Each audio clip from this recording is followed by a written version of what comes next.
রামিসা নিজ থেকে সোহেল ও স্বপ্নার ফ্ল্যাটে এসেছিল। সোহেল সম্পূর্ণই নির্দোষ।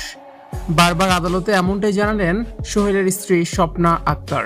স্বামীকে বাঁচাতে স্বপ্না বারবার আকুতি করেছেন। রামিসার ঘটনায় গ্রেপ্তারকৃত প্রধান আসামি সোহেল রানার স্ত্রী স্বপ্না আক্তার আদালত প্রাঙ্গণে তার স্বামীকে বারবার নির্দোষ দাবি করার চেষ্টা করেছেন। গণমাধ্যম উপস্থিত জনতার সামনে তিনি দাবি করেন তার স্বামীর কোনো ভূমিকা নেই।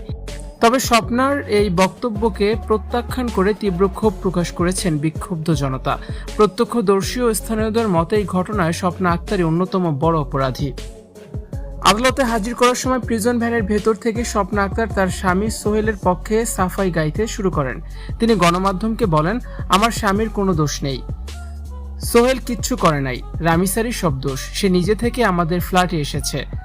অনুতাপহীন কণ্ঠে স্বপ্নার এমন বক্তব্য এবং স্বামীর মুক্তির আকুতি উপস্থিত জনতাকে আরো বেশি ক্ষুব্ধ করে তুলেছে।